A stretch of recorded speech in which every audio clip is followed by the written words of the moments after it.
Ladies and gentlemen, may I have your attention, please? Thank you. Thank you. It gives me great pleasure this evening to introduce two of the loveliest certified fun nurses that were flown in here yesterday and were picked up by our personal limousine driver. Yes, our personal Summer Glen limousine driver is here. Tommy, please stand up, take a bow. Thank you. Ladies and gentlemen, please, let's give these two ladies a warm Summer Glen welcome. Put your hands together for Kelly and Kelly. We have 30 years of pediatric critical care experience, and we are experts in CPR teaching. And we are certified by the American Heart Association to teach people about CPR and AEDs. So why are we doing this? Surprise! Little shout out to my parents and my aunt and uncle. So we are concerned about them here if something were to happen to them, but also concerned about everyone else here at Summer Glen. So we just are here to help if something were to happen to anybody here, to keep you guys safe in your community. So just a little bit of the Good Samaritan law. It protects people who assist those who are injured, ill, or in danger. And you will have legal protection if you act voluntarily and without the expectation of reimbursement or compensation while performing such aid on site, and this includes performing hands-only CPR on a woman's chest.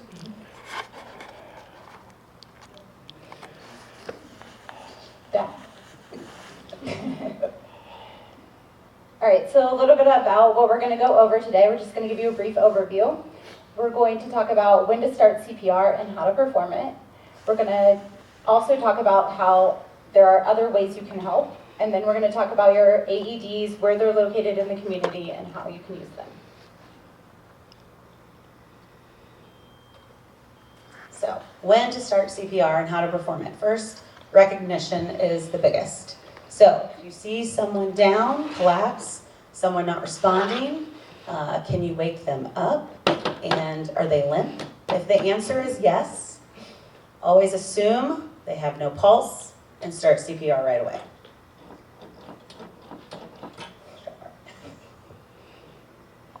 So, your performance. Hands-only CPR is now what we're teaching. So you want to place your palm in the middle of the chest and then the second palm on top. You're going to do 110 beats per minute, and this is usually staying alive. Staying alive. Staying alive. Staying alive. There is a whole playlist on Spotify. There's a bunch of different songs that you might hear that you can do CPR to. Staying Alive is one of them. So if you don't know that, we have other recommendations.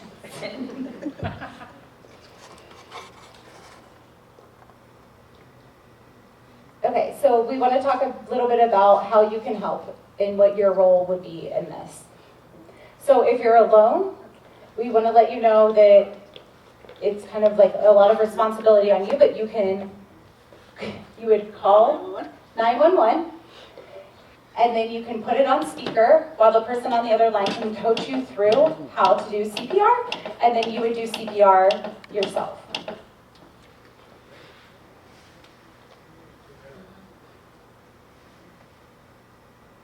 If we have multiple people, so if me and Kelly are together, then your role would be Kelly would start CPR. No, she would call 911, then I would start CPR.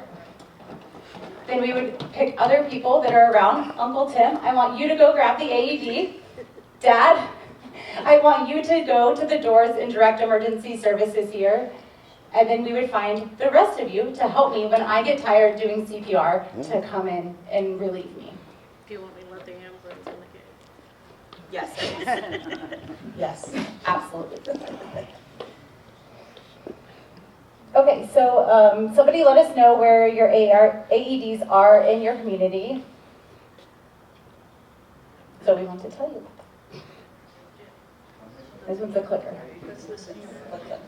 Okay, so this is the auxiliary building. Correct me if I'm wrong, but there is one inside, but sometimes this building is locked, just so you know. So this is what the door looks like to that building. You see the AED sign here, which actually we noticed are on like a lot of the doors where AEDs are located. So it just lets you know that it's inside. And then once you enter the building, then it's here on the wall. That one may be moved, right? Dan? Huh? What's that? Dan, we were talking the other day about possibly moving that to maintenance. Yes, we are. So yes, there's talk about this AED actually moving to the maintenance building just because it's open longer, like because it's not a locked door. It's open from 7 to 5, so it's a little bit more access to that AED. Okay, this one is located at the softball field. So this is in the home dugout, and during home games, somebody will move it into this box and be available to you. There's also one in the ROS building, or the HOA office, where if you go through this door, again, the sticker's on the door, and walk down the hallway, to the left by the restroom, you will see another sign that lets you know that like in this little cubby hole, that there is an AED located there as well. And then in this room that we're sitting in today, in the back left corner, we have taken it out of that box just for demonstration, but we will put it back in there. Yes, it is located back there. The golf marshal carries one in the back of the golf cart as well. So if they know how to use it, they can drive the golf cart out to help you if you are at a different location. And then this is the entrance to like where the restaurant used to be in the pro shop. So if you go through this door, there's two entrances. You can come in from both sides, but on the wall too is hanging an AED. Any questions about where any of those are located that they can help me? Okay. Okay, so this is actually the AED that you guys have in all your boxes. And so we're going to go over a little bit about like how to open them and how to use them.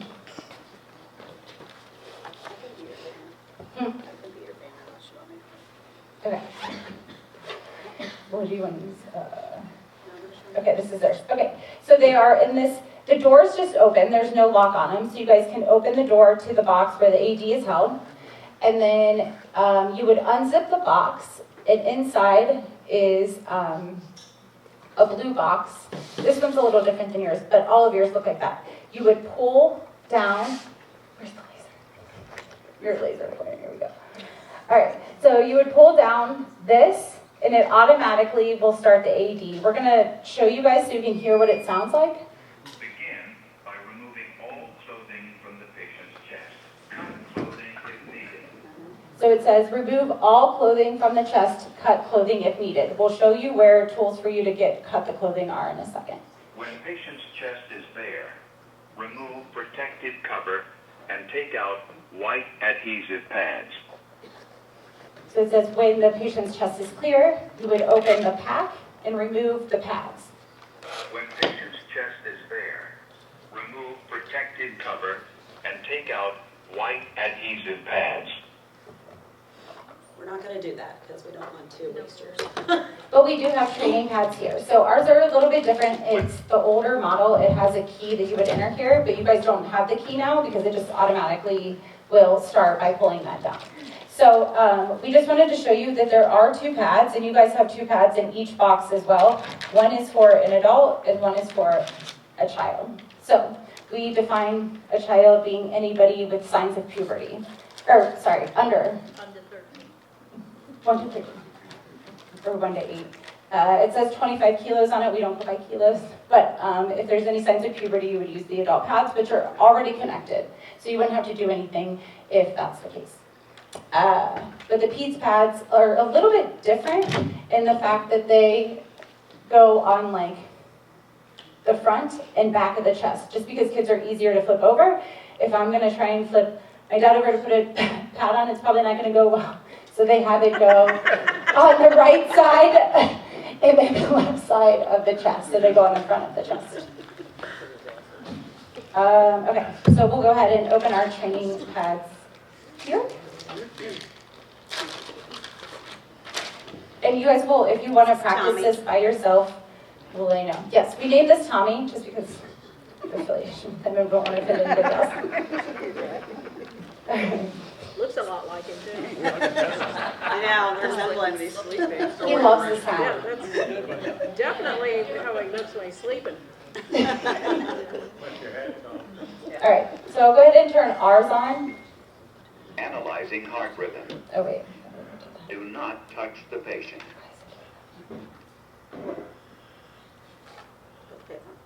All right, so, sorry. Already have the pads on, so this will go on the right side of the chest like the picture? Nope, it will go right down there. Oh, sorry, this went wrong. So right, left. Okay. Turn it on. So while this is happening, you're doing Analyzing CPR. heart rhythm. So it'll tell Do you, not touch the patient. it'll tell you to get off the patient. Shock advised. So it'll tell you Charging. if it's advised Stay or not. clear of patient. Deliver shock now. Press the orange button now. There's a red button that lights up. You would hit it. Shock delivered. Paused. If needed, begin CPR. So then after they deliver the shock, you're going to continue CPR. After 2 minutes, this device will tell you, I'm going to analyze the heart rhythm again, if like they didn't come back to them. So you will do CPR for 2 minutes. It's going to analyze it again. If another shock is delivered, it'll tell you. If not, it'll tell you to continue CPR. And you just keep this 2-minute process going until the paramedics arrive.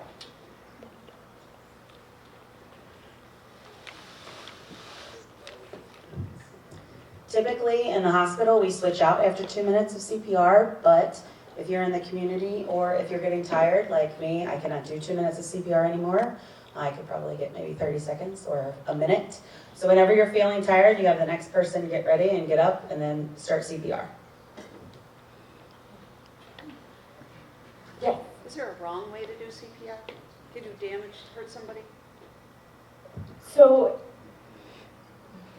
no, but there might be certain feelings that you might feel, like if you are doing correct CPR, it is very hard and deep. So there might be some ribs that might break, or somebody might vomit or something. Down, not Uh, sideways. Just, I don't think that there's a wrong position, so like we would want to put the center, like go into the center of the chest in between the nipple line with the palm. Okay. And then another hand on top. The lower you have the patient, so like if the patient was on the ground, or if the person was on the ground, it would be a lot easier because they have a lot more body force to use. So we recommend them be close to you and like right under your shoulders so you can use all of your body weight when you're doing it. Do you have anything else? Biggest thing is the shoulders over the middle of the chest. It just helps with force to get all of that weight. But in this instant, a Analyzing person, heart rhythm. so that was 2 minutes. It's a very long time when you're doing CPR. But in this case, somebody Analyzing is heart rhythm. currently, No shock their heart is not advised. beating, they're It dead is safe to technically. touch the So patient. if you do break ribs or Check hurt airway. them, Check it's breathing. a minor Check injury pulse. compared to them, not being If alive. needed, So begin If you're doing CPR. damage, then good. anything that you're going to be able to squeeze that heart and let it refill. Okay. So you're going to have to push really hard because your sternum is very difficult to move, but you're going to need that heart to be squeezed between your sternum and your back. So you're going to have to push harder than you think. Okay, thanks. And then you also want to come like all the way off the chest so that the heart can have a chance to refill. So like it's important that you're not just like this, like leaning on them, but actually coming off the chest so that the heart can refill with blood and then you re-pump it throughout the body.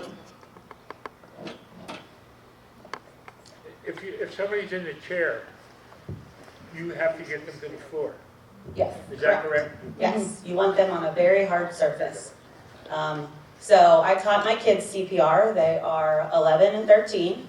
and I acted like the one who needed it. I was on the couch, and I told them, all right, how would you get me to the floor? So I told them, take my legs and grab me. So they did that. So chair, in the bed, anything, because if you're on a soft surface, it's going to bounce with you and you're not going to get that squeeze that your heart needs. So again, you know, having a bump on your head is better than not. So get them to the floor or a hard surface as soon as possible and start CPR. Yes. Is a real human being's chest going to compress like that? Yes. It does. Okay. It does. So if you're not pressing it so hard, if it's not moving, you're not pressing hard enough. Correct. Number 2 question. Does the AED actually start a heart Check that has airway. stopped, or is it Check going to breathing. establish a rhythm? Say that one more time. Sorry, I couldn't. Does the AED start a heart that has stopped, or does it actually just try to set a rhythm? So if you want to think of your heart as kind of like 2 functions, it's a pump, and then it also has electricity. So sometimes the electricity stops working and is messed up and isn't working right. And sometimes your pump isn't working, but your electricity is. So in most of our pediatric patients, the pump stops working. So we have to pump the heart and get it back that way. A lot of adults, typically the electricity doesn't work. So that is when the AED will then stop it, restart it, and try to get the electricity back to how a normal heartbeat is. So it just depends. So if the AED says shock not advised, that means the pump, something's wrong with your pump. So if no shock, you should still continue the CPR. Correct. And if you happen to be dealing with a loved one, someone that you know, and there are 2 people there, would you recommend that you do both hands CPR and try the resuscitation going into the person's mouth? Or do you recommend just hands-only CPR? Hands-only CPR. Research is showing that hands-only CPR is saving lives more because, especially in adults, it's usually not a respiratory issue. It's usually their heart. So concentrating more on your heart than breathing into someone's mouth is probably the best route. And then once your paramedics get there, they can actually put a breathing tube in and give them the appropriate oxygen that they need. So, Well, does compression of the heart also lead to a little bit of movement on the lungs as well? In other words, there'll be enough oxygen coming in and out. You're just trying to get that oxygenated blood moving. Is that correct? correct. Thank you so much. Thank you both for doing this. Absolutely. Yeah, many people have AFib. Would that work to kick it back in? So the thing that delivers electricity at the hospital is essentially, this is a community one. So yes, So it wouldn't work on me? it would. It would. But AFib is one that a lot of people can technically sometimes live with. My dad goes into AFib as well and then comes out of it. But if you were to have symptoms with it and you were to collapse and be unresponsive, yes, it would work. Oh, okay. Alan?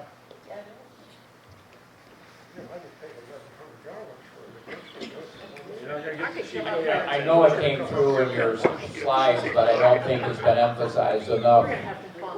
The sequence by which the AED gets used relevant to CPR. It was always my understanding you will check the patient first, make sure about the breathing or the pulse, perform CPR if required, and the AED is a secondary device if unable to get the heart stopped. Is that correct? So kind of like Kelly was talking about, like, yes, you would, and we were going to do like a little thing, and we'll do it again, but go through the sequence. But yes, you would check your patient if unresponsive. They used to teach check for breathing, check for pulse. Now, like, if they're just unresponsive, we're going to assume they've changed the guidelines a little bit. So then you would just go ahead, start hands-only CPR. while somebody else would grab an AED and place the pads. And then this will tell you if it's the pump issue or an electrical issue, and it'll coach you through whether to deliver the energy or just keep doing CPR. But again, if you're alone, the first priority is to make sure you're able to call for help, because not one person can do CPR for 25 minutes if it's that takes you the ambulance that long to get there. So CPR is always the first most important thing, but AED is a bonus if you have it. When this is activated, is it like what you see on TV with the paddles? Does it give a jolt like that, or is it something that's less obvious? It's probably not as intense as on TV, but you might see a jolt. Yes, there will be. If it delivers energy, there will be a little jolt. It'll tell you if it's going to shock them, right? Mm-hmm. It'll coach you too. Yeah, And then you it'll have to say actually deliver hit the energy, switch, and then you'll hit the button. and then you'll get like a jolt of some sort. Mm-hmm. Okay, thank you. And you do want to make sure you do stand clear. Anybody else touching, or also don't forget, usually we teach in the hospital, make sure your scene is safe. So if your loved one or somebody is in a puddle of water or something, you do not want to be using electricity when you're in water. That might not be great for everyone. So also making sure not to touch your loved one that has the AED on and you're about to shock them. So you could get shocked as well. That's a good thing.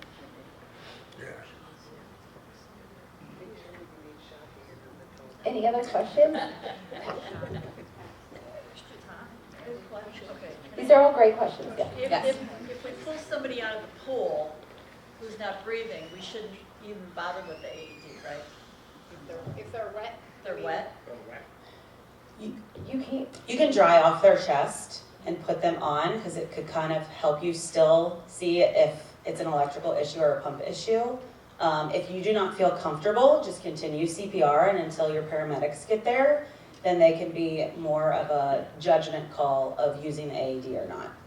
So you have to make sure that you stay safe as well, because you're the one that is performing these life-saving things. So we want to make sure that nothing happens to you as well. So you can always dry the chest off, and we'll talk about also putting the pads on if you have a hairy chest. That comes up a lot. So in your guys' AEDs, you have these packets, these little, Big enough. Okay. Look at that. So this is attached to the actual AED.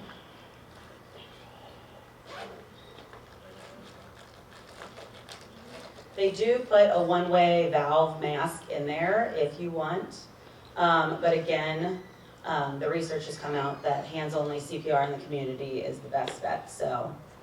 It's the safest, and then also like the transition and everything, it gets to be a pause on like blood circulating, so they just say, just keep doing motions. Lovely razor. So if there is a hairy chest, you can shave it very quickly. But as you know, So these will stick better. lovely disposable razors don't really, you gotta swipe them a few times. But we've always been told and educated that you always come with a second pad, or if you know that this is not a child, you can use the child pads. Put them on where you're gonna place the adult pads and rip them off. So, Wax it. Because if your pads do not stick all the way to your skin, you're not going to get a good connectivity, so your AED might have difficulty reading the rhythm that your heart is actually in. So, just a little wax. There are also gloves in here. Again, like you are the rescuer, protect yourself first. So make sure everything is safe for you. So go ahead and put these on. If they vomited or if there's blood. There are trauma shears in here for you, or scissors, a very hefty pair of scissors, let's put it that way. So you can go ahead and cut the clothes off to get to the chest. There's also another pair in the lid of your guys' AED up here. So there's two pairs. And then there's an alcohol pad and like some gauze for other first aid. But yours says use an alcohol pad, but again, it's time doing that. So if you feel that, you know, you have a pretty bare chest, you can go ahead and place the pads. If they're not sticking, you could rip them off and use the other set and then try the alcohol, but I think these are really sticky pads, so. It also, I just learned something on your little thing. You can dry off the chest with the gauze, so that's also, I guess, another use of it. But there's a little thing in here about how to use it. It's just the chest you have to dry off. The rest of the body's still wet because maybe they were in the pool, so that doesn't matter then? It does matter, but again, like, you just need to have the pads to stick. And then if it does advise a shock, and again, if you do not feel comfortable, if you're still in water and they're like all wet, just continue CPR. And don't shock. Yeah. For the gentlemen and others, given you're dealing with a lady and a bra, would you please talk about the situation with wire forms and whatever else that may be in a bra and the AED? Yeah, so I would use your trauma shears and I would cut down the middle and try to get that off to have their chest exposed and then able to put them in accurate spots. So one is always going to go here, and then this one may have to be lifted over a little bit and put here. Is your neck better? What? Is the one on the back more important? So for adults, it doesn't go on your back. It goes right here. So it's kind of like encircling your heart. So it'll go like this. So if there was a woman, you would have to lift up and put on underneath. But I do love that you brought that up because women are less likely to be treated just because people are afraid of exposing them or if that they would get in trouble for anything like that. But again, the Good Samaritan law protects you under that.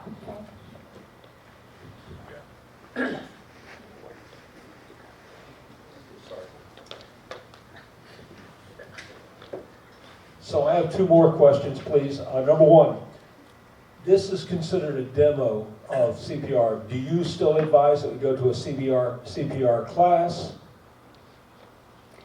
So, I mean, we are educators, so we would always say you can never have too much education. We learn something every day that we teach this. We learn in the hospital, we get certified every year, but research shows that every 6 months, like, you need training, even as a hospital professional. So, you can go and get certified if you would like. It doesn't mean that it's essentially the same training. There's a lot of community CPR classes if you don't feel like you want to pay to get the actual certification. Same training. Well, so as part of that, my question would be, none of us should be afraid to try. If we run into a situation, don't be afraid to try it. Because trying it and failing it is better than doing nothing. Correct. And that's why Kelly asked me to do this, because she wanted to make sure that, you know, her loved ones were, and you guys, all safe in your community, to where knowing these simple logistical questions, we found out yesterday that it might take 20, 25 minutes for an ambulance to get here if you were on the golf course. Okay, and then my second question is about the Good Samaritan law. Is that a federal law or is an equivalent law in place in all states? I believe it is in place in all states. Tom may know the answer to that. Okay. When I looked it up, every state has a little bit different verbiage. So I pulled up Good Samaritan law, and what you showed was the Florida statute. Okay, every state has a little bit different wording, but every state has a Good Samaritan. Yeah, and I also think that physicians are protected also if they just happen to be a passerby. They are protected. They're not paying any fee. They're not charging anything or anything like that. My understanding is they can also provide aid of this sort. And nurses, because I know my daughter can do that. She's Yes. an RN also. Yeah, so I mean, again, it's all up to what everybody is comfortable doing. So if I am in the community and somebody collapses next to me, I would not be held responsible if I did not help them or if I do help them. So it's up to me to choose whether I want to put again, if I feel safe providing help to the person. Thank you so much. Of course.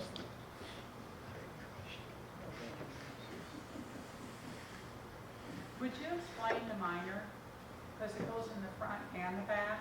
So when you're doing CPR, you put that on, but then you have to rip it off or take it off while you go back to CPR.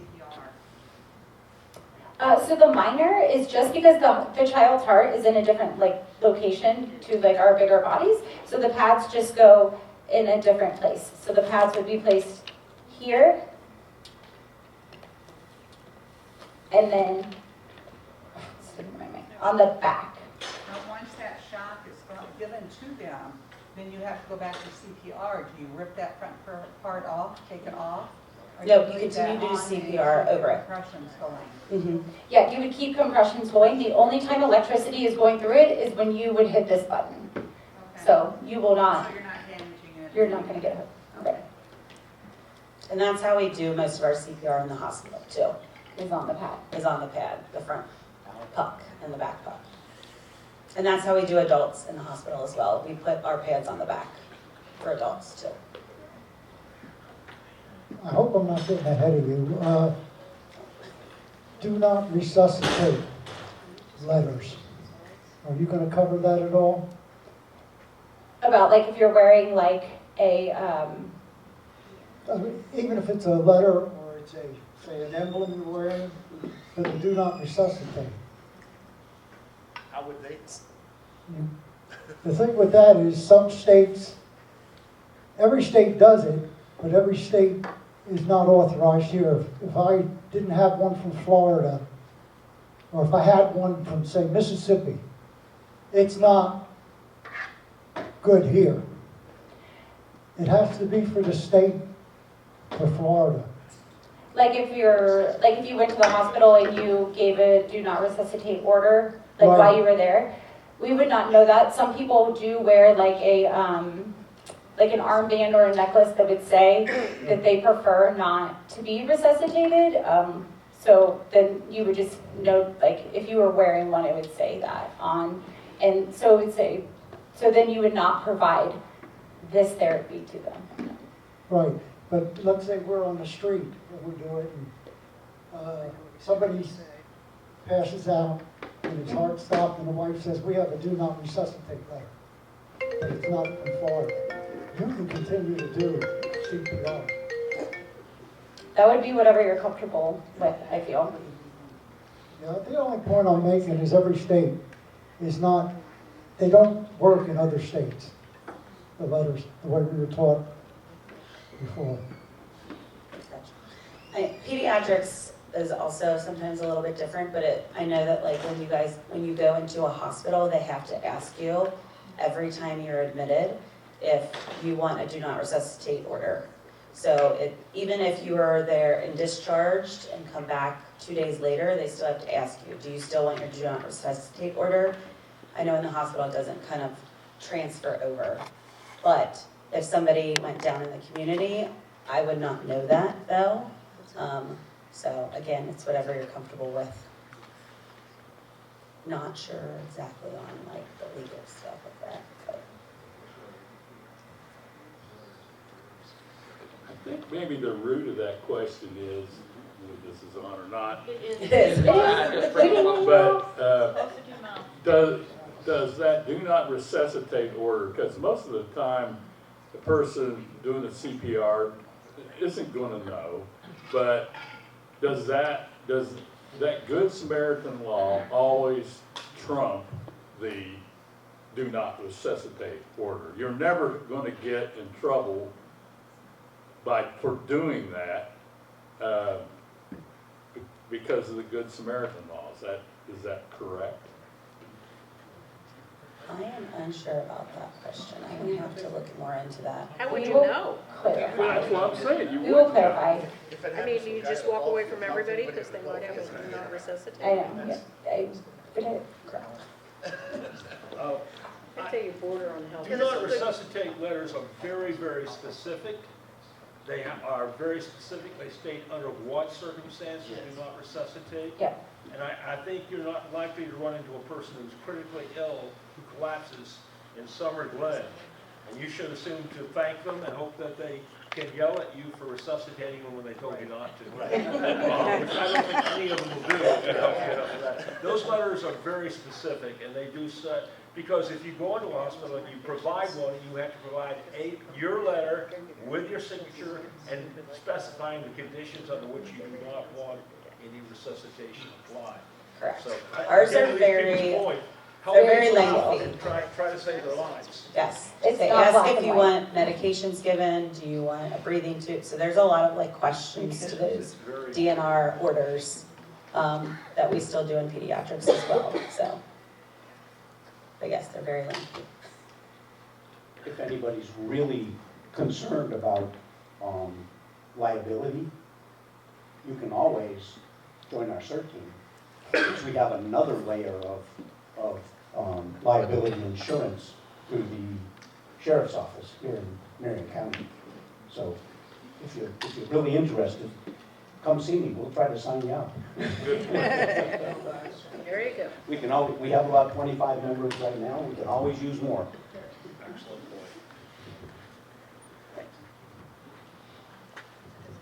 point. Just real quick, how often are these units serviced? I mean, I hate to think we need one, and we grab them, the batteries are dead. So they all got replaced in the last 6 months, I believe. And they do have expiration dates on them, and this one doesn't expire until 2026.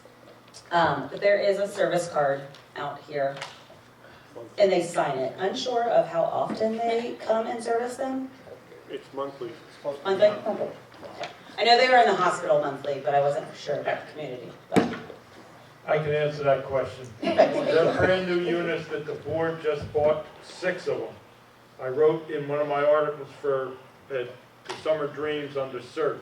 There's one here, there's one in the RSO by the bathrooms, there's one by the restaurant by the pro shop.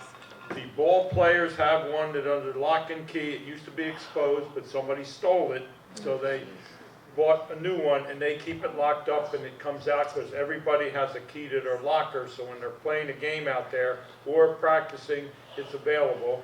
And there's one down at the garage in the building down there where we have meetings, the auxiliary building down there. The girls cover every place there is. Yeah, so but they're checked monthly by the staff, and there's a little green light on the unit, and if it's blinking, and then they have a service light, that light's not blinking, then it needs to be replaced. Right above your power button. And there's like a little spot in the case that it will show through, actually, if it's in the thing. I don't know if you can see it.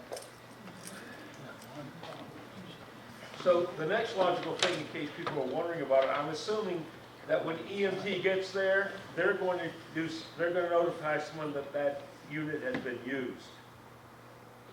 You know, so that they redo it. I'm assuming. That's all in-house. That's got to be a process that if EMT comes and they see that you have used an AED, they're going to notify someone, or they're going to take it out of service.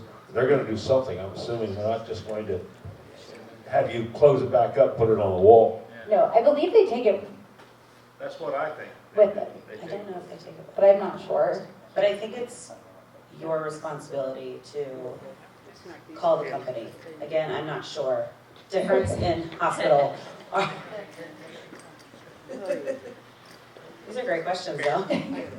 When the EMTs come, their equipment is much more sophisticated than that. I don't know if they'll unplug probably the pads from our unit and leave that unit. That would make sense. And they have their own that they will either hook up or they will use the existing pads. They're not going to, their unit measures a lot more stuff than ours. So, and then, of course, we'd have to have it checked out and new pads put in the kit there. Yes, so our defibrillators in the hospital and ones that usually your paramedics carry, they'll actually give you feedback on how well you're doing CPR. And I'm unsure about Florida, but a lot of firehouses have gotten a device that helps with CPR that you actually put on someone, and it does CPR for them because sometimes they only have very few people in the back of an ambulance. So one has to drive, and it's really difficult to do however long your hospital is from here, to do CPR that long. So it's called a Lucas device that they'll place on it. And I don't know if that's down here or at your closest fire department or not. But yes, it tells them how fast they're going, how deep they're going, and gives them feedback on what rhythm they're in. So yeah, they are very more sophisticated than this. So this is just for the community. Any other questions? No. When do we get to work on the dummies? Right now. Perfect. Although, do you want to see a demonstration first by us? Or should they do it with us? You guys can do it with us. Yeah. Go lay on the table. I'm gonna throw him in the floor.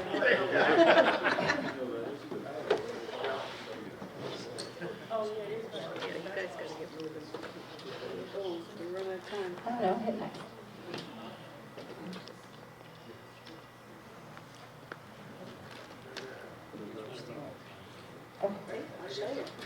Alright, so we're gonna go through the sequence again.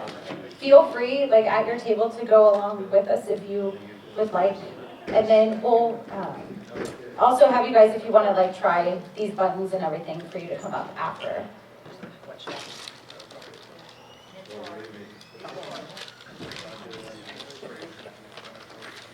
Now, Kelly, you used that on the dummy. They're still good to use. You're putting them back. Are they still? These are trading ones. We didn't open yours. Oh, okay. We just showed you what yours looked like and how it was turned on. But no, Okay. you won't use these. These are ours. These are yours, we didn't open them. No, I didn't.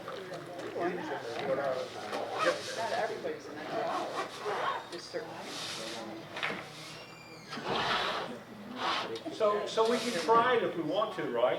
Yeah. You're gonna ask us to try, Kelly, so go ahead and show us. Give me this. You wanna come up here, Andrew? Yeah. What? You wanna come up here? Oh, do it on this one? Fake dummies, right? So is this one. So is this one. This one's real. This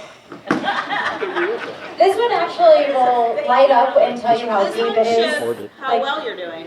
This one actually gives you feedback. You gotta go up front. You gotta stand. She's coming here. Come on down. Come on down. Better criticize divers too. There you go. And you're probably gonna have to be on the side. Oh, you're gonna do it. So, All right. Tommy. We're all You can't, well, this person's kind of short. All right. Wake up, Tommy. All right. Tommy's down. So we're all hanging out at dinner. Okay. The whole family, Tommy and Pam, Kelly and me. Yep. We're having a good time. We're telling jokes. Okay. Tommy goes down. Okay, now, I do. So we're gonna be like, Tommy. Tommy's not waking up. Oh, Tommy. Okay. She's gonna tell me to call CPR or call CPR. No. I'll call Yeah, CPR. really. Call 911. Do I do this? And then you're or gonna put your just- hand there. In there. Yep, like that. Okay. Let me hold this. Come closer. Okay. Yep. As hard as you up and down. Stay to the left. Stay to the left. Oh, I got Stay to the left. There we go. All right. And then Kelly's here. So she grabbed the AED. Got it. And Aunt Pam's gonna let me know. Are you tired?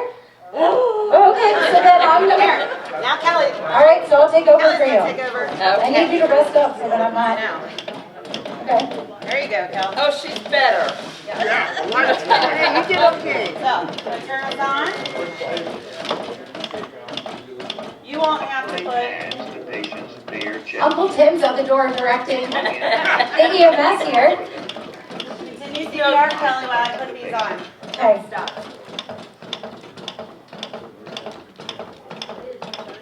Shock advised.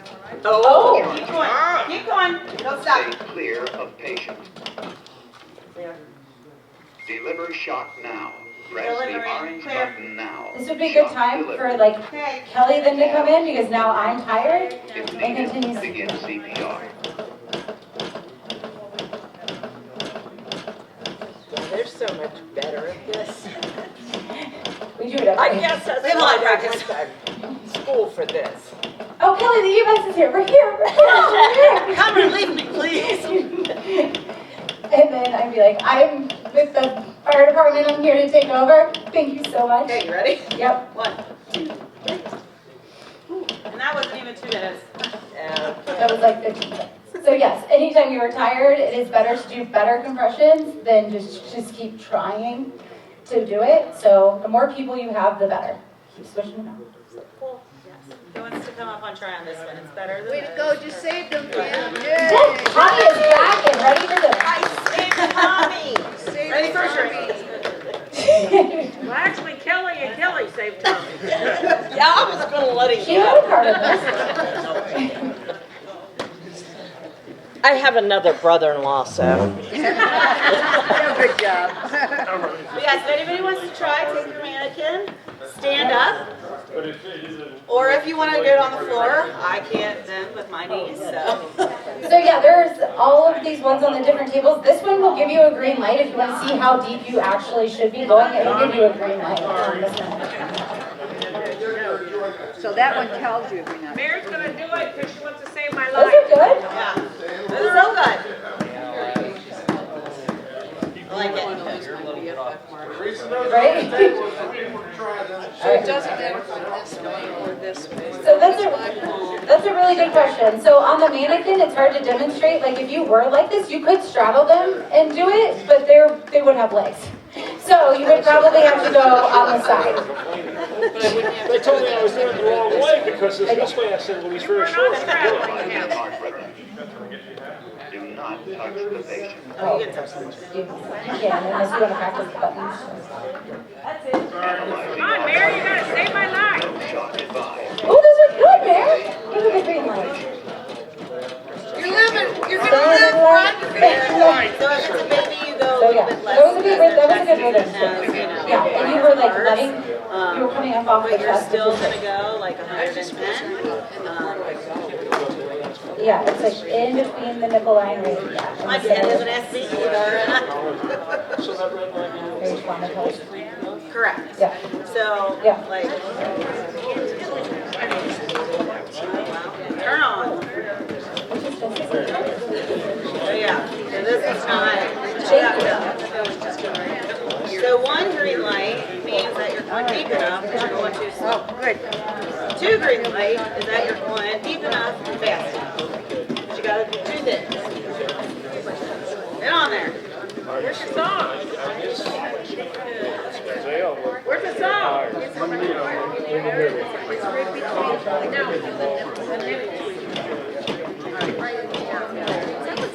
So, our